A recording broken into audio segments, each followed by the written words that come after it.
Bonjour à tous, j'espère que vous allez bien, très heureux de vous retrouver pour une nouvelle vidéo. Aujourd'hui, vous savez de quoi on va parler? On va parler de mes pires erreurs en musculation. Parce que j'ai commencé la muscu en 2006, des erreurs, j'en ai fait un paquet, il faudrait pas que vous les reproduisiez, donc aujourd'hui, on va en parler. La première erreur, et sûrement la plus grave, c'est de ne pas être abonné à ma chaîne YouTube. Vous l'avez pas vu arriver celle-là, hein. Mais blague à part, des vidéos sur la musculation toutes les semaines, ça serait dommage de s'en priver. Donc cherchez le bouton abonné, il doit être quelque part par là, ou peut-être par là, ou dans cette zone-là. Je suis sûr que vous arriverez à le trouver. Ma première vraie erreur quand j'ai commencé la musculation, c'est d'avoir eu un volume d'entraînement bien trop élevé. Attention, j'ai dit volume d'entraînement et pas fréquence d'entraînement. Les deux sont à dissocier. La fréquence d'entraînement, c'est le nombre de fois où vous allez entraîner un groupe musculaire sur une période donnée, alors que le volume d'entraînement, qui se mesure en général en tonnes, c'est la quantité de poids que vous allez soulever sur une période donnée. Ça peut être un exercice, une séance ou plusieurs séances. À l'époque, le seul référentiel que j'avais, c'était les magazines Muscle et Fitness. Donc je les ouvrais, je voyais les programmes d'entraînement de Ronnie Coleman, de Jay Cutler à base de 20-25 séries par groupe musculaire par séance. Et moi, je faisais la même chose en espérant développer une quantité exceptionnelle de masse musculaire. Malheureusement, c'est un peu plus compliqué que ça. Aujourd'hui, on s'accorde tous à dire, et tout le monde est à peu près d'accord sur la question, que l'un des premiers vecteurs d'hypertrophie, c'est le volume d'entraînement. Si vous comparez deux personnes, une première personne fait 3 séries de 10 à 100 kg, peu importe l'exercice, et la deuxième personne fait 5 séries de 10 à 100 kg, la personne ayant effectué 5 séries de 10 à 100 kg va avoir un volume d'entraînement plus élevé, et donc des gains en hypertrophie potentiellement plus intéressants. Le problème, c'est qu'on ne peut pas espérer augmenter le volume d'entraînement indéfiniment et espérer continuer à progresser. Regardez un petit peu le graphique que je vous ai fait. Sur l'axe des ordonnées, vous avez la progression et sur l'axe des abscisses, vous avez le volume d'entraînement. Donc effectivement, au début, vous allez augmenter le volume d'entraînement et votre progression va augmenter. Mais jusqu'à un certain point. À partir d'un certain point, et ça, malheureusement, ce point, personne ne le connaît parce qu'il va varier en fonction de votre expérience, de probablement des groupes musculaires et d'un tas d'autres facteurs. Arrivé à un certain point, vous aurez beau augmenter le volume d'entraînement, vous n'allez pas forcément améliorer votre progression. Et il y a même un certain point encore plus loin, qu'on peut appeler la zone de surentraînement, où vous allez continuer à augmenter le volume d'entraînement, mais vous allez régresser.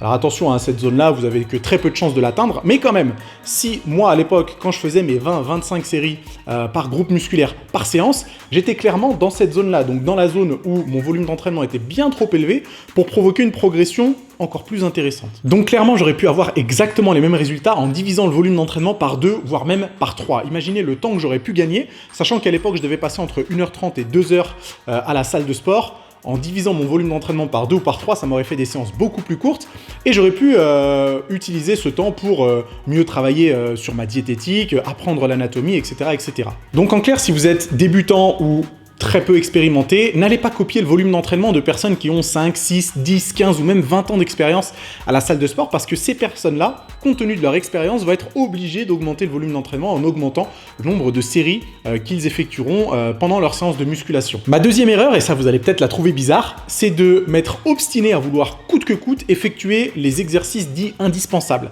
Mais vous le savez bien, en musculation, aucun exercice n'est indispensable, qui plus est quand votre objectif est l'hypertrophie. Et moi, je m'en suis jamais caché depuis le début, mon objectif c'est l'hypertrophie, c'est d'avoir des gros muscles.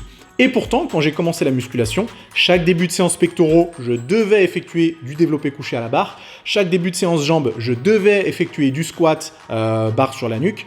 Et chaque début de séance dos, je devais effectuer du soulevé de terre. Parce que au fil de mes recherches, je m'apercevais que c'était les exercices qui avaient du succès, entre guillemets. Attention, je ne dis pas que c'est des mauvais exercices, loin de là. Je dis juste que, en fonction de votre morphologie, en fonction de votre capacité à maintenir une bonne technique, etc., peut-être que ces exercices-là ne sont pas forcément les plus adaptés à la stimulation musculaire.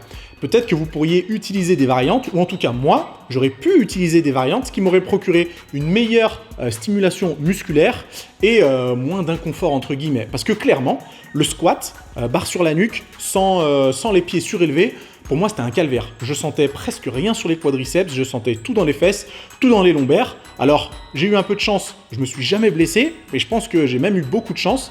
Du coup j'ai développé un bas du dos assez solide grâce au soulevé de terre et au squat. J'ai développé des fessiers assez solides aussi. Mais le souci, c'est que pour le squat, en l'occurrence, je voulais que ça travaille les quadriceps. Mais vu ma posture, vu ma souplesse, cette variante-là n'était pas forcément la plus adaptée à la stimulation musculaire des quadriceps. Donc ce qu'il faut en retenir, c'est qu'aucun exercice n'est indispensable, même ceux qu'on considère comme étant les meilleurs exercices pour certains groupes musculaires. Les exercices sont à adapter en fonction de votre goût, de votre morphologie, de votre capacité à maintenir une bonne technique et de la stimulation musculaire qui va avec. Si vous ne sentez pas les quadriceps sur du squat alors que vous l'utilisez pour des quadriceps, ça sert à rien de le faire. Si jamais vous sentez trop les épaules, les triceps et que la position sur du développé couché à la barre ne vous convient pas, alors utilisez un autre exercice. En musculation, on a la chance d'avoir des dizaines et des dizaines d'exercices différents pour les mêmes groupes musculaires. Donc essayez de tester ceux qui vous paraissent un petit peu plus faciles à exécuter et surtout ceux qui vous procurent la meilleure stimulation musculaire. Non seulement ça vous évitera les risques de blessures, mais en plus, étant donné que la stimulation musculaire sera plus intéressante, vous progressez plus rapidement. La troisième erreur, et ça me fait un peu du mal de l'admettre, mais quand j'ai commencé la musculation, je me concentrais beaucoup plus sur les muscles de la face antérieure, les muscles miroirs, parce que quand on se tient devant un miroir, c'est les muscles qu'on voit en premier. Donc les pectoraux, les biceps, les quadriceps et un petit peu d'épaule par-ci par-là.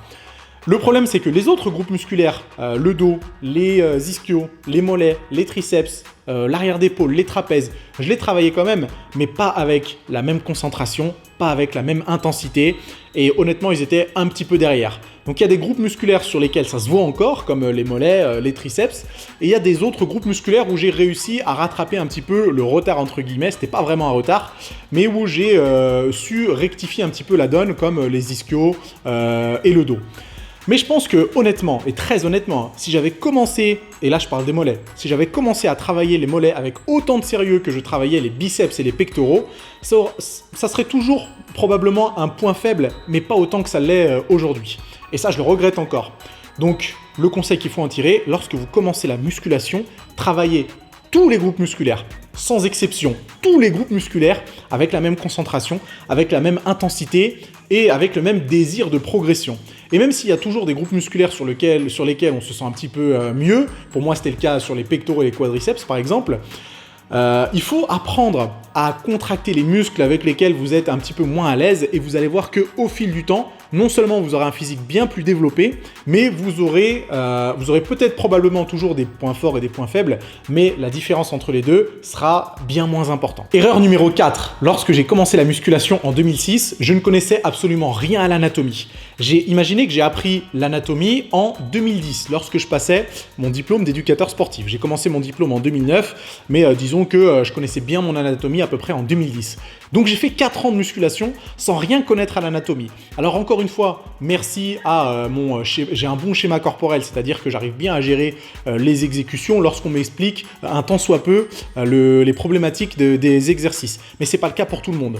Et l'un des conseils que je pourrais vous donner, c'est apprenez votre anatomie le plus tôt possible.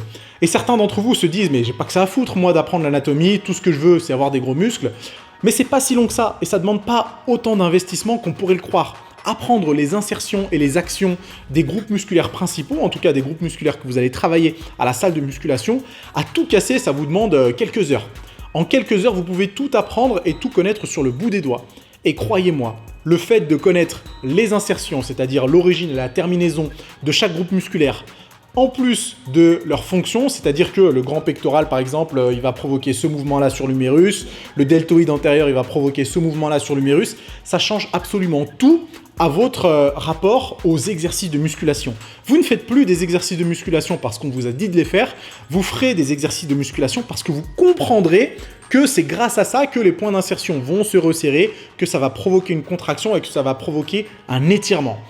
Et ça, en termes de gestion de votre technique et de gestion des sensations, attention, j'utilise ce mot-là même si certains ne sont pas d'accord avec l'utilisation de ce terme, en termes de sensations, ça change absolument tout. Et ce qui est bien, c'est qu'aujourd'hui, non seulement l'anatomie, vous pouvez apprendre rapidement, mais en plus gratuitement, et rien ne vous empêche de télécharger des petites fiches sur votre téléphone, de réviser ça avant une séance de musculation.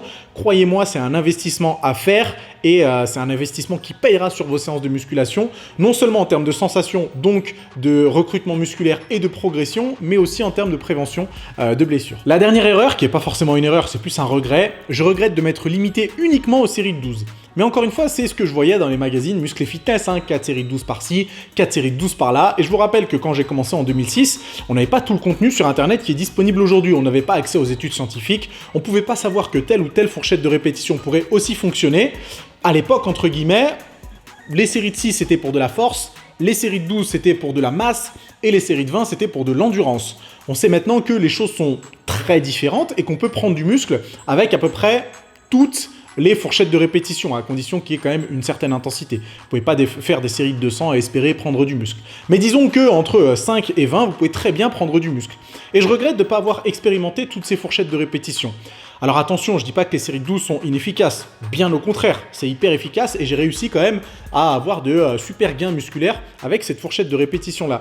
Mais je pense que si j'avais pu varier plus tôt dans mon expérience en musculation, à mon avis, et c'est juste une supposition, ça aurait pu me permettre de progresser un petit peu plus rapidement ou d'éviter ces phases de stagnation que j'ai pu vivre à plein de moments dans ma pratique de la musculation. Donc si vous pouvez en retirer un conseil, c'est n'ayez pas peur d'expérimenter des fourchettes de répétition que vous n'avez jamais expérimentées. Les séries de 5 ou les séries de 6, c'est pas uniquement réservé à de la force, vous pouvez totalement prendre du muscle avec ça. Les séries de 15 et les séries de 20, c'est pas uniquement destiné à l'endurance, vous pouvez totalement prendre du muscle avec ce genre de fourchette de répétition. Donc moi, vous le savez, ce que je prône, c'est la périodisation, c'est de changer les fourchettes de répétition à chaque cycle d'entraînement. Ça vous permet non seulement d'avoir des séances plus ludiques, mais en plus, j'en suis persuadé, d'avoir de meilleurs résultats. Et voilà les amis, c'est tout pour aujourd'hui. Ça en fait des erreurs mine de rien, mais j'espère que ça vous aura appris quelque chose et que peut-être vous pourriez modifier quelques petites choses dans votre entraînement pour éviter de faire les mêmes erreurs. En attendant, si vous avez aimé la vidéo, n'oubliez pas de vous abonner à la chaîne, n'oubliez pas de mettre un joli pouce bleu. Et nous, comme d'hab, on se retrouve la semaine prochaine pour une nouvelle vidéo, parler d'un autre sujet qui va être encore plus intéressant. À bientôt les amis.